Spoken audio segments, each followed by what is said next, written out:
Teman-teman siap belajar firman Tuhan? Hari ini tema kita apa? Ada yang tahu nggak? Hah?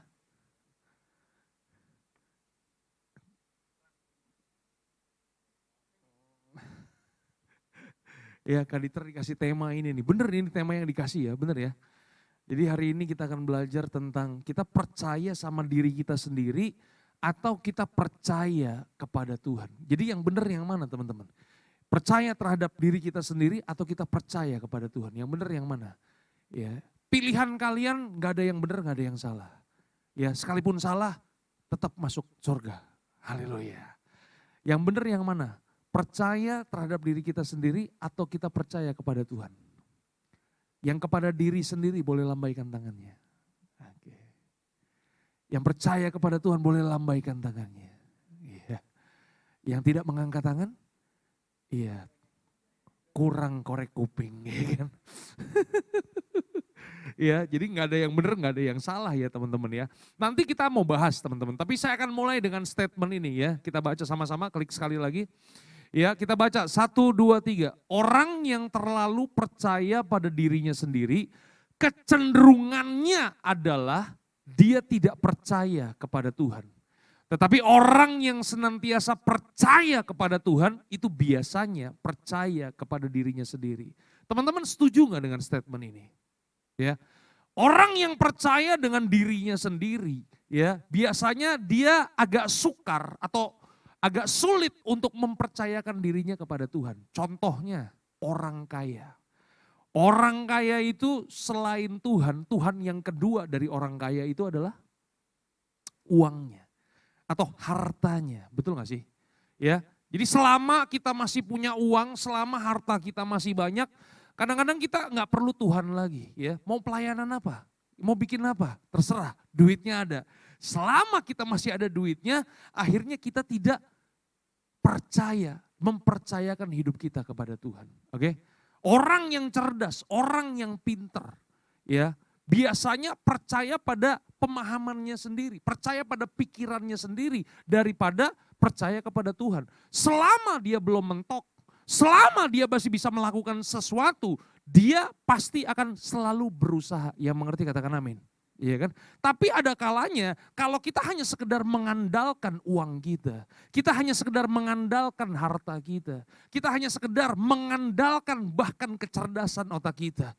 Bahkan mungkin ada beberapa di antara kita yang mengandalkan kegantengan dan kecantikan. Wes, iya kan? Jadi kegantengan, kecantikan itu jadi andalan. Ada nggak yang kayak begitu? Ini pertanyaan nih, kalau pertanyaan ini mesti dijawab, ya kan? Ulang, ya kan? Ada orang-orang yang mengandalkan kecantikan, mengandalkan kegantengan, ya kan? Jadi untuk cari jodoh dia sudah tidak lagi melibatkan Tuhan, ya kan? Dia percaya, wah kegantengan gue bisa menggait siapa saja, kecantikan gue bisa menggait siapa saja. Ada di tempat ini? Ada yang kayak begitu. Ya kan, hanya bersandar pada kekuatannya sendiri. Itu sebabnya orang yang terlalu percaya dengan dirinya sendiri, biasanya dia agak sukar untuk mempercayakan hidupnya kepada Tuhan. Ya. Tetapi orang yang senantiasa percaya dan mempercayakan hidupnya kepada Tuhan, biasanya dia percaya diri. Setuju gak? Teman-teman pernah baca kisah tentang Daud? Alkitab mencatat Daud itu belum genap 17. Kemerah-merahan. Alkitab mencatat bahkan elok parasnya. Katakan kemerah-merahan. Kemerah-merahan itu artinya apa? Ya kalau bahasa anak-anak pacinko tuh sekia. Tahu sekia ya? Ya masih cupu gitu kan, bener gak sih? Udah gitu elok parasnya, masih imut-imut, betul gak sih?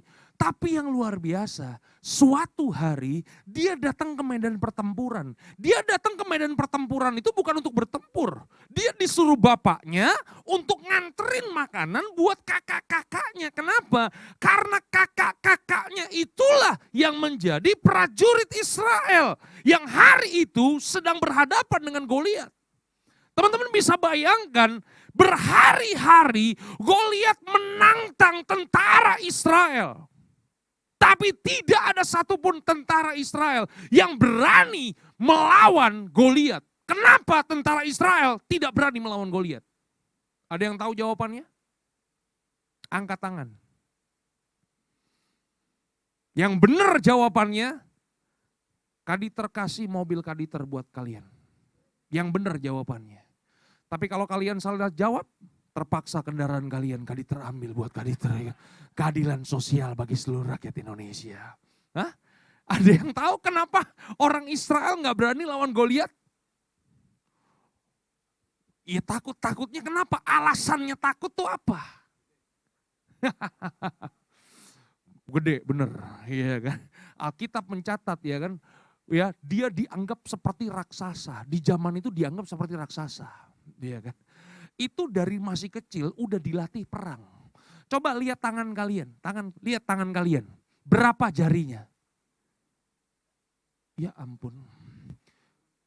Emang buntung bro? Oh, jarinya berapa brother? Ada 10. Jarinya Goliat itu 12. Kalian tahu baju jirahnya? Baju jirahnya itu beratnya itu 50 kilo. Kalian tahu mata lembingnya? Mata lembingnya belum termasuk gagangnya loh. Katakan sama mata lembing. Itu beratnya 15 kilo. Cewek-cewek di sini pernah ngangkat galon? Wush. Memang kalau dari postur memang kelihatan ini kan. Angkat galon senantiasa nih gitu. Saya mau nanya, Kaditer mau nanya, ngangkat galon berat gak? Oh jangan macem-macem, iya kan? Lu bisa syaraf kejepit. Yang mengerti katakan haleluya. Itu bayangin Goliat ngangkat mata lembingnya aja 15 kilo bro. Itu sebabnya ketika dia tampil di depan tentara Israel, waktu dia tantang tentara Israel, tidak ada satupun yang berani melawan Goliat. Kenapa? Ngeri-ngeri sedap. Tapi hari itu anak Sekia, iya kan, belum genap 17 tahun. Berasal dari GBI Glow Season City. Wis ya. Yang bernama bukan lo, namanya Daud, iya kan. Betul gak sih? Ya itu dia. Dia kemudian menantang Goliat. Siapakah orang yang tidak bersunat ini? Yang berani menantang tentara Allah yang hidup. Pertanyaannya, apakah Daud kemudian mengandalkan kekuatan fisiknya? Hah? Apakah Daud mengandalkan kekuatan otaknya? Apakah Daud mengandalkan kemampuannya pakai itu yang ya apalah sebutannya nggak tahu ya kan? Hah? Apakah dia mengandalkan itu? Enggak. Yang Daud andalkan adalah Tuhan. Siapakah orang yang tidak bersunat ini? Yang berani menantang tentara Allah yang hidup. Engkau mendatangi aku akan mendatangi engkau dalam nama Tuhan. Wis ngeri. Halo? Makanya hari ini kita perlu belajar, ya kan? Apakah kita harus percaya kepada diri kita sendiri atau katakan sama atau percaya kepada Tuhan. Oke? Jangan terlalu percaya kepada dirimu sendiri, ya kan? Coba kita baca ya Lukas 5 ayat yang pertama sampai dengan yang kok ini jadi begini ya, Bro ya? Padahal gua kasih filenya PDF lu, Bro. Mungkin ada roh-roh di udara yang tidak berkenan ya kan. Tapi gak masalah masih bisa kebaca bro. Ya kan cuman atasnya aja nih. Gak masalah lah. Bisa kok bro dibaca bro ini bro. Aman ya kan. Masih bisa baca teman-teman? Ya kalau dari wajah sih kelihatannya belum pernah ada yang pakai kacamata plus ya. Kecuali Kaditer nih udah progresif. Ayat yang pertama kita baca sama-sama. 1, 2, 3. Pada suatu kali Yesus berdiri di pantai danau Genesaret. Sedang orang banyak mengerumuni dia. Apa katanya? Hendak mendengarkan firman Allah. Ayat yang kedua baca. 1, 2, 3.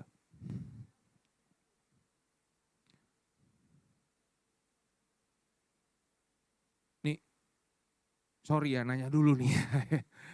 Pada sekolah gak nih? Bisa baca gak? Oh bisa ya? Udah pada makan? Udah, biasanya lebih semangat kalau udah makan. Baca ya, semangat 45 bacanya ya.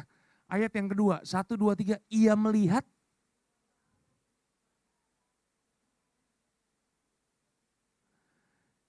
Ia naik ke dalam salah satu perahu itu, yaitu perahu Simon, dan menyuruh dia supaya menolakkan perahunya sedikit jauh dari pantai. Lalu ia duduk dan mengajar orang banyak dari atas perahu. Ayat yang keempat. Ya ini, memang kalau ada roh-roh kegelapan begini, ya kan? Ayat yang keempat, 1, 2, 3.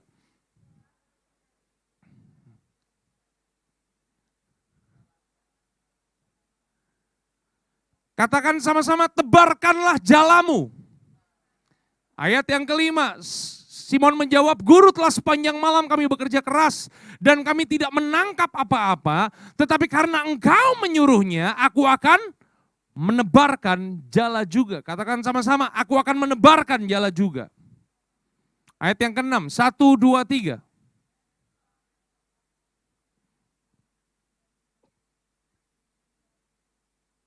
Ayat yang ke-7 kita baca sama-sama ya. 1, 2, 3. Lalu mereka memberi isyarat kepada teman-temannya di perahu yang lain, supaya mereka datang membantunya, dan mereka itu datang, lalu mereka bersama-sama mengisi kedua perahu itu dengan ikan hingga hampir tenggelam. Teman-teman pernah baca kisah tentang ini? Jadi waktu Simon Petrus tarik jalannya, apa yang terjadi?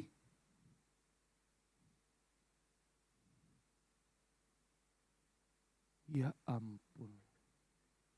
Udah baca belum nih tadi? Ditarik jalannya, apa yang terjadi? Jalannya koyak. Perahunya dipenuhi sama ikan, apa yang terjadi? Aduh. Jalannya ditarik, apa yang terjadi? Jalannya koyak. Perahunya dipenuhi dengan ikan, apa yang terjadi? Ini mujizat luar biasa gak?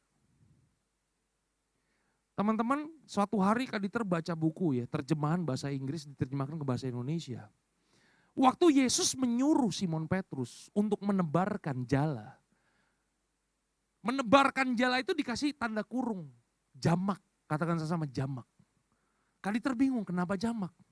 Ternyata waktu Kaditer cek di Alkitab terjemahan bahasa Inggris, ternyata kata jala yang dipakai itu bukan net, tapi nets. Katakan sama-sama nets. Nets artinya apa? Nets artinya apa? Udah gak bisa bahasa Indonesia, bahasa Inggris kurang. Sekolah di mana sih nih? Nets artinya apa? Banyak jala. Artinya begini, kalau di perahu Simon ada 5 jala, berarti Simon harus tebar 5 jala. Kalau di perahunya ada 10 jala, berarti Simon harus tebar 10 jala. Ya. Jadi Yesus menyuruh Simon tebar banyak jala. Tapi yang luar biasa, ayat yang kelima, Simon Petrus menjawab begini, Guru, telah sepanjang malam kami bekerja keras dan kami tidak menangkap apa-apa. Tapi karena Engkau yang menyuruhnya, aku akan menebarkan jala juga. Waktu kali terbaca Alkitab dalam teks bahasa Inggris, ternyata waktu Simon menebarkan jala, kata jala yang dipakai itu net, bukan nets. Paham sampai sini? Yesus menyuruh Simon tebarkan banyak jala, amin. Tapi yang ditebarkan sama Simon cuma 1 jala. Pertanyaannya, kenapa Simon cuma menebarkan 1 jala? Padahal perintah Yesus tebarkan banyak jala. Hah?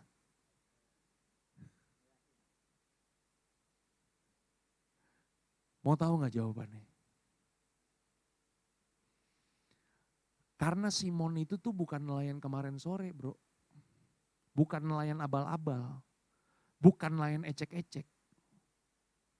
Simon itu nelayan profesional. Dari mana Kaditer tahu? Karena kalau kita mempelajari budaya pendidikan orang Yahudi, anak-anak Yahudi usia 10-15 tahun yang pinter-pinter, itu dipilih sama rabi, dan yang dipilih itu akan jadi rabi. Yang dipilih itu akan masuk sekolah teologi. Yang pinter-pinter masuk sekolah teologi. Beda dengan anak zaman sekarang. Kalau anak zaman sekarang kan yang udah setengah-setengah gagal, ya udah jadi pendeta aja dulu. Sekolah teologi. Ya. Dari mana Kaditer tahu? Ya Kaditer salah satunya. Yang hampir-hampir gagal bro.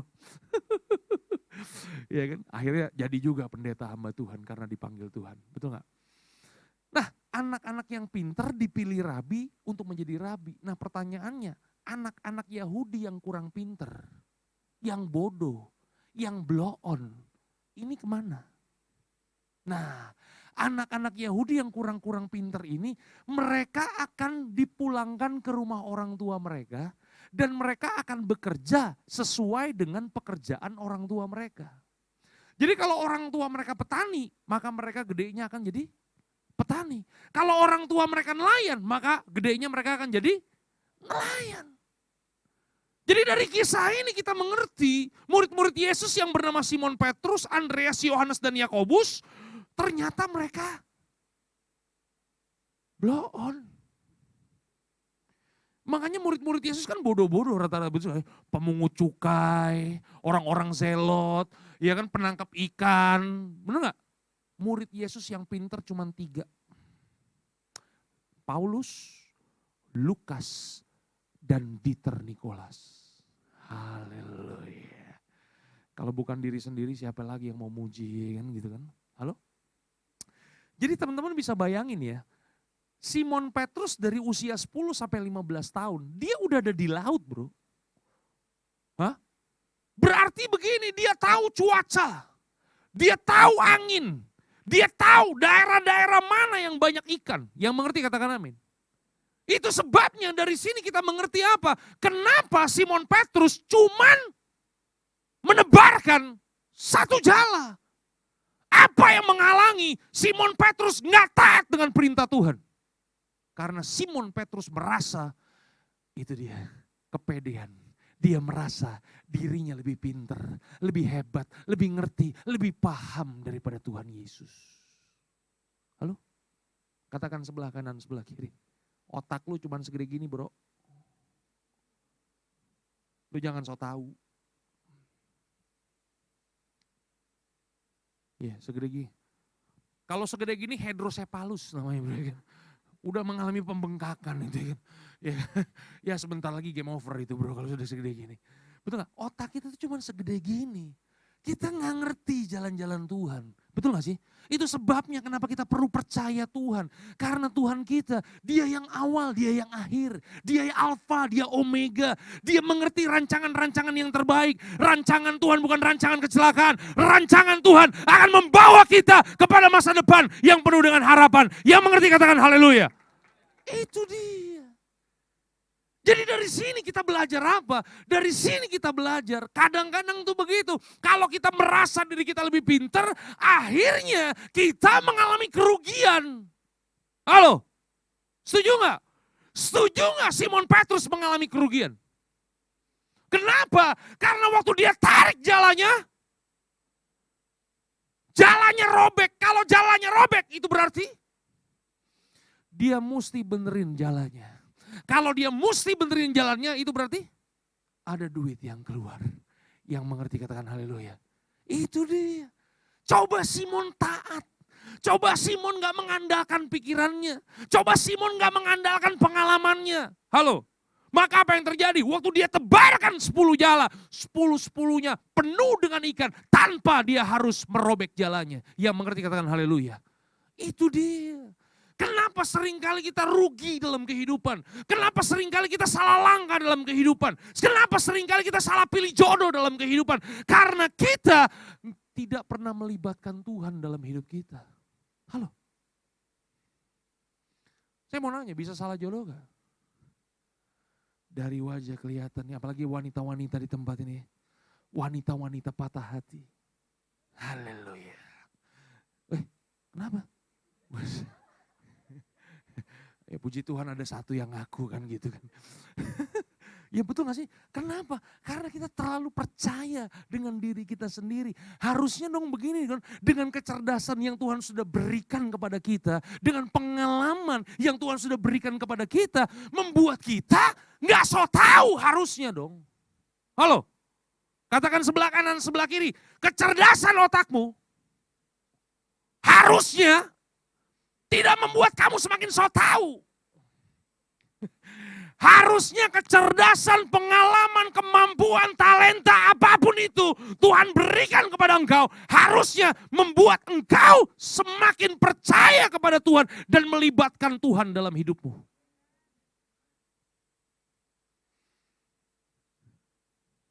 Gua mah yang begini-begini udah banyak makan asam garam. Itu sebabnya gak heran lu pada darah tinggi, hipertensi bro. Lu kebanyakan asam garam. Ya. Gua mah yang model-model begini, udah malang melintang. Cia elah. Makanya kusut hidup lu. Kebanyakan melintangnya. Yang mengerti katakan haleluya. Itu dia. Ya. Teman-teman pelajari firman Tuhan. Bangsa Israel tuh kurang apa? Setuju gak? Itu keluar dari tanah Mesir, tanah perbudakan aja. Itu Tuhan nyatakan kuasanya dengan mujizat-mujizat yang spektakuler. Tuhan kirim tulah, berapa tulah yang dikirim? 10 tulah. Dikirim untuk menyatakan kuasa Tuhan bahwa begini, Allah Israel, Allah Yehova lebih dahsyat daripada Allah yang disembah oleh Mesir. Halo? Bangsa Israel di tanah Mesir itu 400 tahun kan. Mereka udah hidup dengan Allah Mesir kan selama 400 tahun. Tapi Tuhan buktikan dengan kuasanya. Bahwa Allah Yehova, Allah yang dahsyat, Allah yang luar biasa. Tuhan keluarkan mereka. Mereka dikejar sama tentara Firaun. Itu lari, dikejar, lari. Wah udah kayak Tom and Jerry bro. Betul gak? Mereka sampai di sebuah jalan yang buntu di depan laut Teberau, di belakang tentara Firaun mau bantai mereka, mau bunuh mereka semua. Enggak ada jalan. Tuhan lakukan sesuatu yang luar biasa. Tuhan lakukan sesuatu, Tuhan lakukan sesuatu yang luar biasa buat mereka. Itu laut Teberau terbelah menjadi 2. Pernah nonton film Gods and King? Enggak pernah ya. Memang anak-anak muda di tempat ini kesukaannya doa, pujian, penyembahan, merenungkan firman. Ya kan nonton-nonton film gitu duniawi. Tapi itu film rohani bro. Iya kan. Nontonlah film Gods and King. Itu diperankan oleh saudara kembar saya. Yang bernama Christian Bale. Wih iya. Yang memerankan Batman teman-teman. Itu film luar biasa. Betul gak sih? Iya kan? Jadi bangsa Israel udah melihat dengan mata kepala sendiri. Mereka punya pengetahuan tentang Tuhan. Mereka punya pengalaman berjalan bersama dengan Tuhan. Tapi lihat ya, pengetahuan tentang Tuhan, pengalaman mereka berjalan bersama dengan Tuhan tidak membuat mereka masuk tanah perjanjian. Malah mau balik terus ke Mesir bro.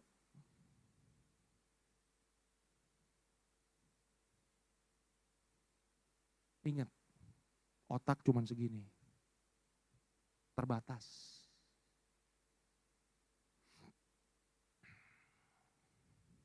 Waktu pandemi kemarin ada yang dapat berita-berita di WhatsApp gak? Ada yang menjatuhkan dirinya. Bukan Spider-Man, bukan. Dari atas ke bawah. Wah, bunuh diri. Banyak. Hah? Kenapa? Mengandalkan kekuatan ini. Mengandalkan kekuatan diri, pada akhirnya buntu, lelah, letih, lesu.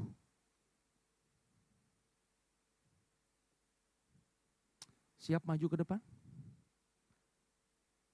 Kalau nggak siap kita selesai lah udah sampai di sini kan. Siap maju ke depan? Nah gitu dong ya. Next bro. Wah udah bener lagi. Kok bisa begitu ya bro ya? Hah? Next. Nah ini bener, gak bisa next, oh bisa. Belum bro, kecepatan. Ya, trust in God sama dengan iman ya. Matius 17 ayat yang ke-20 kita baca sama-sama. 1, 2, 3. Ia berkata kepada mereka, karena kamu kurang percaya, sebab aku berkata kepadamu, perhatikan baik. Sesungguhnya sekiranya kamu mempunyai iman sebesar biji sesawi saja, kamu dapat berkata kepada gunung ini, pindah dari tempat ini ke sana, maka gunung ini akan pindah dan tidak akan ada yang mustahil bagimu.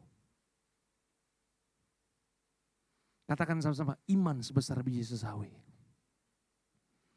mampu memindahkan gunung.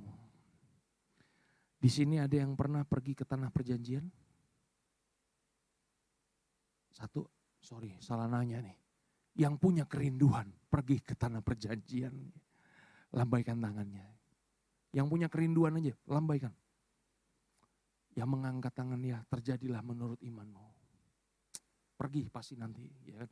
Iman sebesar biji sesawi bisa memindahkan gunung, apalagi cuma pergi ke Israel. Kalau kalian pergi ke sana, pastikan turnya itu masuk perjanjian lama. Oke, untuk pertama kali harus masuk perjanjian lama. Oke, waktu kalian masuk Mesir, kalian nanti akan diajak ke sebuah tempat favorit orang Indonesia. Namanya gereja sampah. Kenapa dinamakan gereja sampah?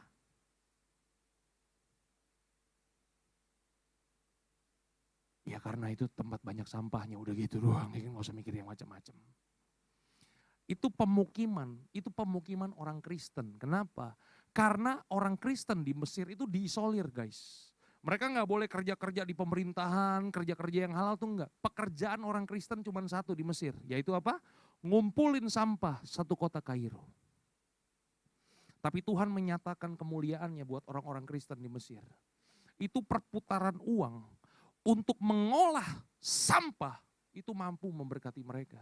Makanya orang Kristen di sana nggak ada yang menengah ke bawah, menengah ke atas semua.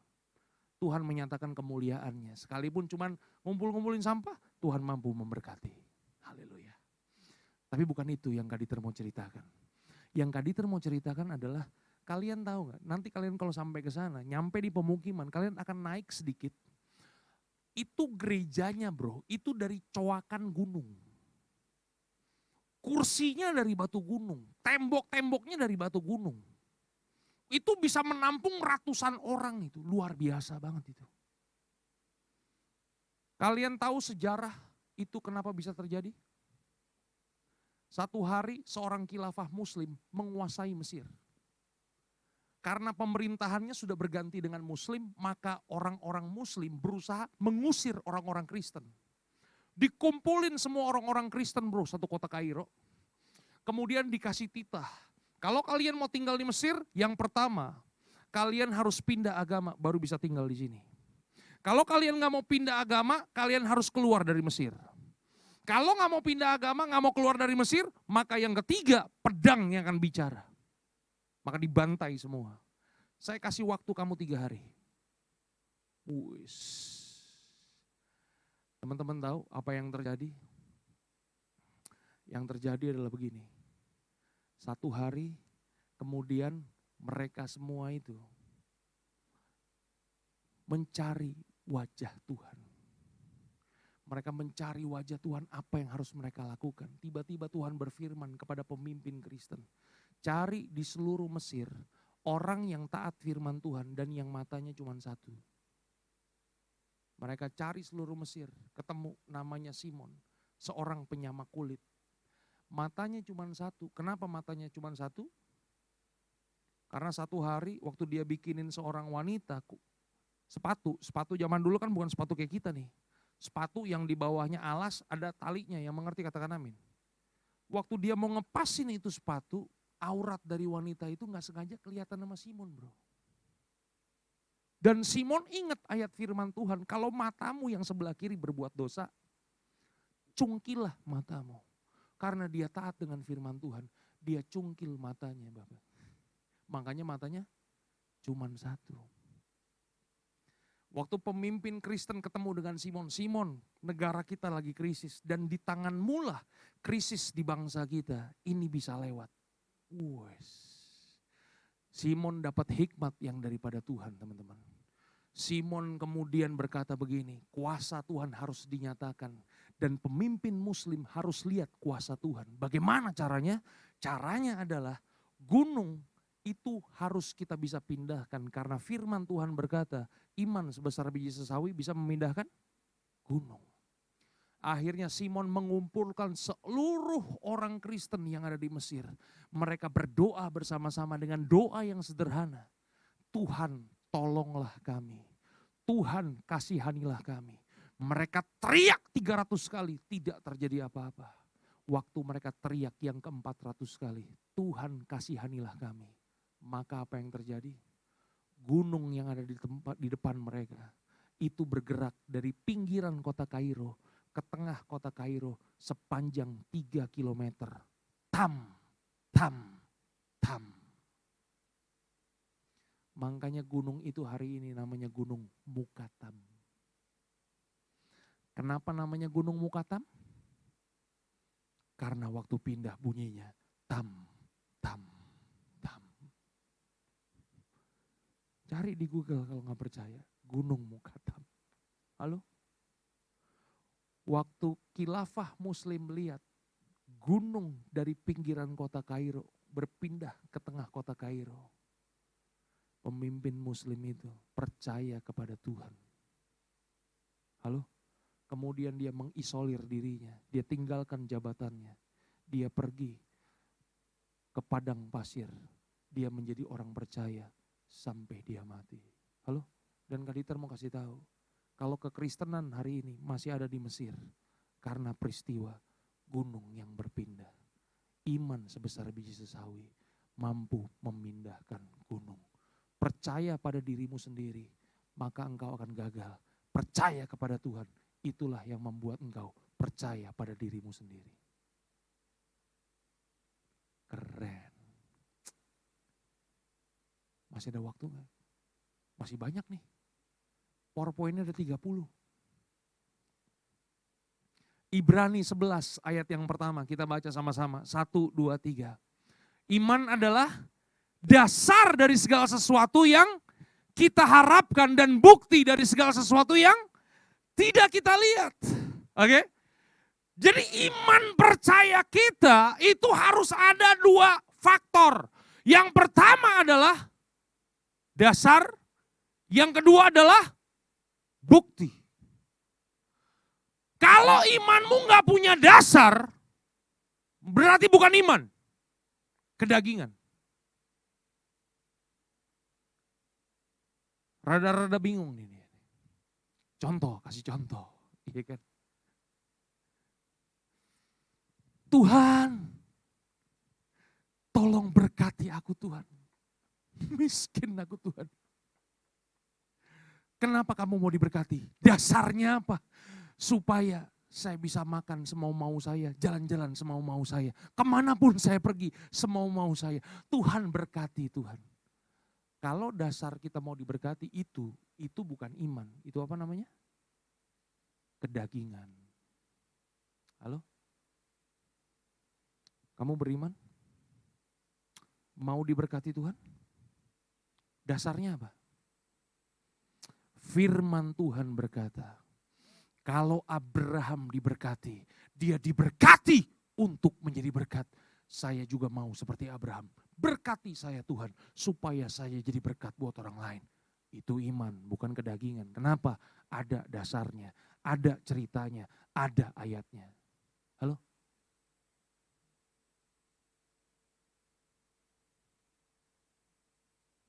Ngerti gak nih, paham gak nih? Dasarnya apa dasarnya? Firman Tuhan. Setuju gak? Mau punya Alphard? Alphard. Keluaran tahun 2024 facelift. Mau punya? Apa dasarnya kamu punya? Ya, supaya saya kalau datang ke gereja minimal ada yang bukain pintu Pak Pendeta. Ya, itu bukan iman, itu kedagingan. Halo? Mau diberkati dengan mobil? Oh gak mau sih? Mau gak diberkati? Mau. Dasarnya apa dasarnya? Apa firman Tuhan yang mana? Kalau cuma ngomong firman semua juga firman Tuhan. Firman Tuhan yang mana? Hah?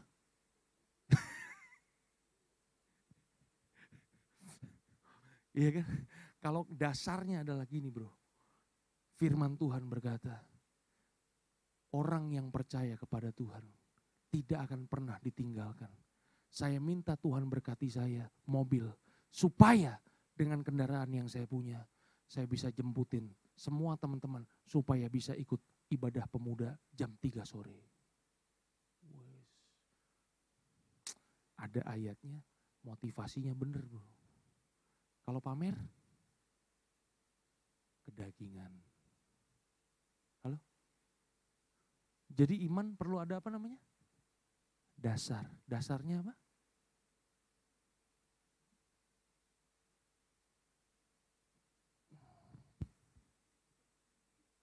Dasarnya apa? Firman Tuhan. Yang pertama dasar, yang kedua apa? Bukti. Iya kan? Mau punya mobil? Dasarnya apa? Tadi udah. Buktinya apa? Buktinya adalah setiap hari Pak Pendeta, saya berdoa terus.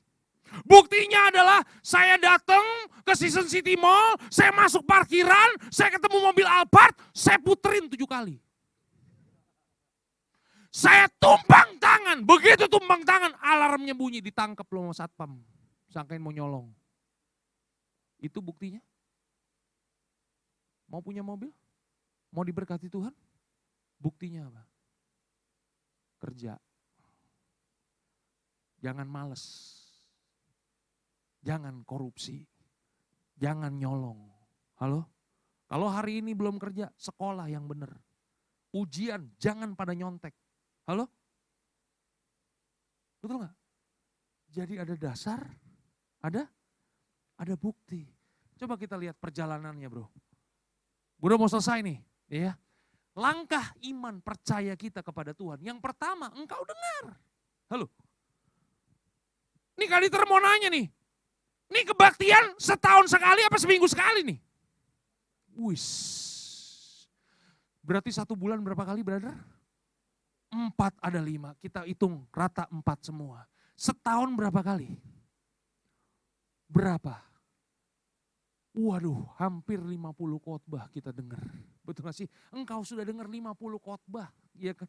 Mustinya, nih anak-anak jadi pendeta semua. Tiap minggu, tiap tahun bro 50 khotbah bro. Udah berapa lama jadi Kristen? Udah 10 tahun, berarti 500 khotbah. Udah harusnya jadi hamba Tuhan, jadi pendeta nih. Kenapa? Dengar khotbah terus, betul gak sih? Kita dengar firman Tuhan. Nah firman Tuhan yang kita dengar itu begini teman-teman, kita cuma sekedar hear atau listen. Bisa bedain gak hear sama listen? Halo? Kalau hear itu apa hear? Mendengar sambil lalu. Mendengar firman Tuhan sambil chattingan lah, sambil tidur lah. Ini kalau ini catat firman Tuhan nih. Bener kan? Ini dahsyat. Bukan yang ini, yang lain. Di gereja sebelah bro. Yang di mall.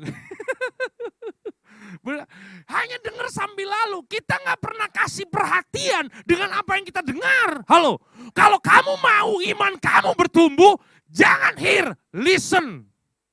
Kasih perhatian dengan apa yang kamu dengar. Kalau kamu cuma sekedar hear, percayalah, 30 tahun kamu jadi Kristen, kamu kerdil. Nggak akan jadi apa-apa. Halo, digoda dosa jatuh, udah pasti itu. Kenapa? Cuman sekedar hear, engkau nggak pernah kasih perhatian. Kalau engkau sudah kasih perhatian dengan apa yang kamu dengar, maka apa yang terjadi? Maka kamu akan percaya dengan apa yang kamu dengar. Kamu dengar kesaksian, kamu percaya tentang perbuatan-perbuatan Tuhan. Waktu kamu percaya, disitulah kamu punya dasar iman yang benar. Waktu engkau punya dasar iman yang benar, kamu melakukannya dengan benar. Halo? Coba kita lihat ayat yang terakhir. Ini kayaknya udah mulai gelisah nih. Masih ada waktu gak brother? Tinggal berapa? Masih ya, masih 1 jam lagi ya. Klik sekali lagi. Ayo bro. Ya, masih ingat kisah ini? Wanita yang sakit pendarahan selama 12 tahun. Alkitab katakan begini, 12 tahun lamanya menderita pendarahan. Katakan sama-sama pendarahan. Kalian tahu apa itu sakit pendarahan? Wah, ini sorry ya, ini udah gede semua ya. Kalau wanita itu kan yang sudah dewasa, ya kan, ada masa-masa menstruasi. Itu sebulan 1 kali, betul ya. Wanita ini menstruasinya selama 12 tahun gak berhenti-berhenti. Halo? Kaditer pernah pelayanan di daerah Jawa, KKR. Ya, selesai KKR biasa altar call kan. Begitu altar call, Ada orang, 4 orang bawa tandu bro. Bawa tandu, itu tandu dibawa ke depan. Begitu tandunya dibuka, ada wanita. Baru 3 tahun sakit pendarahan. Kadi terlihat orangnya, ya ampun. Tulang bungkus kulit. 3 tahun sakit pendarahan, tulang bungkus kulit. Kalau 12 tahun berarti, ya udah gak ada kulitnya, tinggal tulangnya doang kali bro. Kurus, kering, menderita, betul gak sih? Kemudian apa yang dilakukan, iya kan? Dia udah berulang-ulang diobati dengan berbagai macam tabib. Hartanya habis sama sekali. Malahan keadaannya semakin memburuk. Ayat yang ke-27. Dia sudah mendengar. Dia mendengar tentang perbuatan-perbuatan Tuhan. Halo. Dan pendengarannya itu membangkitkan imannya, menjadi dasar imannya. Dan dasar imannya itulah yang membuat dia keluar dari rumahnya. Halo? Kenapa? Karena orang yang sakit pendarahan di zaman Yesus itu dianggap najis. Mereka itu gak boleh keluar rumah, mereka itu dipasung kalau zaman sekarang. Halo? Dia gak boleh keluar karena tetesan darahnya itu kalau kena kursi ini ya, maka kursi ini mesti dibakar bro. Karena dianggap najis. Halo? Dia terisolasi hidupnya. Tetapi lihat teman-teman ya, waktu dia mendengar tentang Yesus, dia percaya kepada Yesus. Waktu dia percaya kepada Yesus, itulah yang membuat dirinya percaya diri untuk keluar dari rumahnya. Dan dia berkata dalam hatinya, asal kujamah saja jubahnya, aku akan sembuh. Dan apa yang terjadi? Waktu dia menyentuh punca jubah Yesus, katakan punca jubah Yesus. Punca itu apa sih punca? Saya gak ada hadiahnya. Kalau gak dapat mobil tadi ya. Dia cuma sentuh ujungnya, maka dia sembuh bro. Kesimpulannya, klik sekali lagi, baca ini baik-baik. Habis itu kita selesai. 1, 2, 3. Harusnya kita bukan lagi trust yourself or trust in God. Tetapi trust yourself and trust in God. Halo? Dasar kepercayaan dirimu dibangun bukan karena kekuatan dan kehebatanmu. Dasar kepercayaan dirimu dibangun karena engkau punya hubungan sama Tuhan. Pulang dari tempat ini, lakukanlah perkara-perkara yang luar biasa bersama dengan Tuhan. Karena kuasanya Tuhan sudah berikan dalam kehidupanmu. Tuhan Yesus memberkati kehidupan kalian sampai keturunan ke-7 dan ke-8. God bless you all. Tuhan memberkati. Haleluya.